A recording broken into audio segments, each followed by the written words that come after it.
Saludos desde Tegucigalpa, Honduras, para todos mis compañeros, maestros.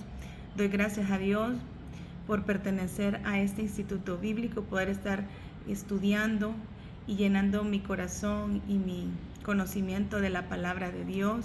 En esta clase, recuperando la presencia de Dios que nos ha dado nuestra hermosa pastora Mercy Casanellas.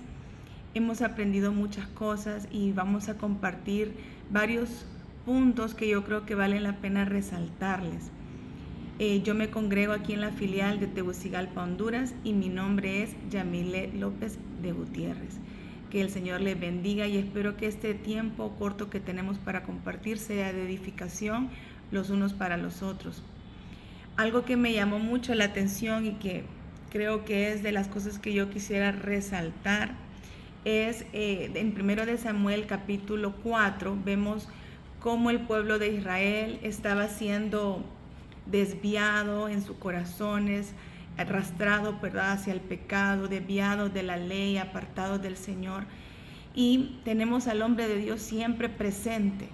Eso me gusta mucho porque vemos al profeta, a Samuel, al que da dirección, al que habla, al que se levanta, como aquella voz que siempre podemos verlo a través de la historia, de la vida, del mundo, que siempre tenemos a esa persona, ¿verdad?, que el Señor levanta para poder ayudar a su pueblo. Y eso es de las cosas que a mí me impactan, porque nunca el Señor nos deja solos. Él siempre está con nosotros. Y aquí en 1 de Samuel, capítulo 4, vemos cómo Samuel se dirige hacia el pueblo.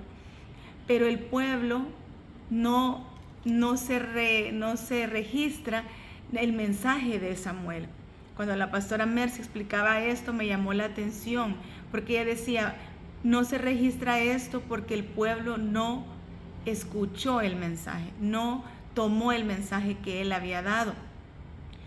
Y comenzaron a hacer locamente. Vemos cómo a partir de ese tiempo ellos perecen y son sometidos por sus enemigos, los filisteos. Y ahí miramos cuando los filisteos ganan sobre Israel y toman su territorio, comienzan a jugar con las cosas de Dios, a hacerlos a ellos que sean humillados, porque cuando nosotros permitimos que el mundo, que el enemigo tome lo de Dios en nuestra vida, comenzamos a ser humillados, porque ese es el plan del enemigo, humillar a los hijos de Dios. Y nosotros vemos aquí en esta historia cómo ellos lo permiten, desde el momento que dejan de escuchar al hombre de Dios, a la voz de Dios a través de aquel hombre que él mismo había levantado, y ellos dejaron de respetarlo y de escucharlo. O sea que esa es una manera que nosotros podemos identificar que nosotros traemos pérdida a nuestra vida. Y vemos a través de los siguientes versículos cómo el pueblo filisteo jugó con las cosas de Dios, tomó el arca del pacto, la llevó donde quiso, como quiso, y vieron ellos con sus propios ojos el resultado de jugar con las cosas de Dios. Dios permite hasta cierto punto. Él les dice que es lento, Él es lento en misericordia, Él es grande en misericordia y lento para la ira. Entonces Él da la oportunidad, Él es lento y da oportunidad y espera. Pero vemos cómo cuando mueven el arca del pacto y la mueven hacia el primer lugar, que es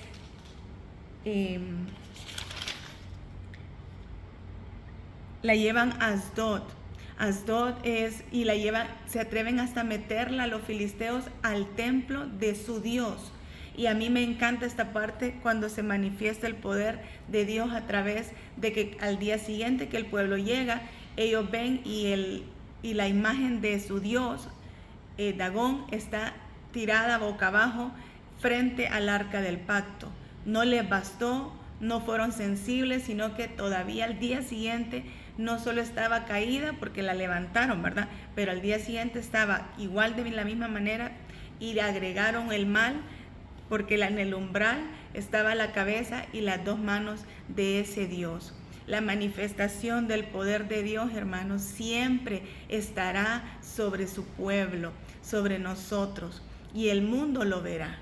Y vemos aquí como ellos inmediatamente solicitan que se lleven el arca del pacto, y así lo vemos en los diferentes lugares filisteos que el arca fue llevada de manera de manera irrespetuosa, porque ya estaba en manos de los enemigos. Y vemos que hasta que llega hasta el campo de Josué de Bet-Semes, dice ahí ya era un campo diferente, ¿verdad? Ya era una área que podemos decir que era el pueblo, que ya pertenecía al pueblo de Dios.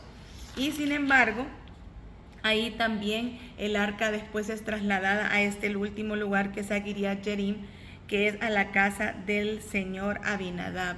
Y aquí dice que el arca permaneció 20 años.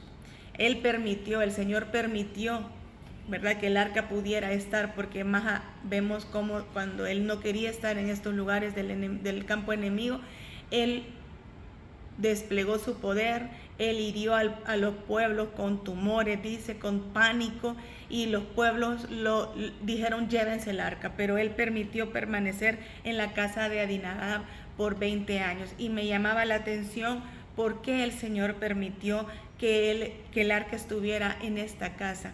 Aquí se comenzaron a hacer diferentes prácticas fuera de la ley de Dios.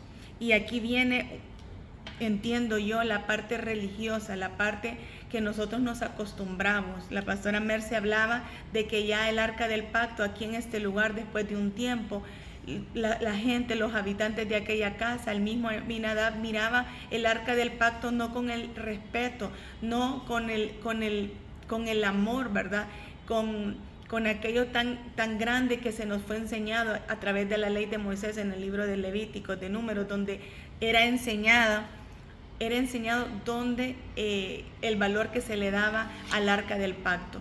Ya aquí dicen que era como un mueble más, que ahí no había respeto, no había admiración por el arca del pacto.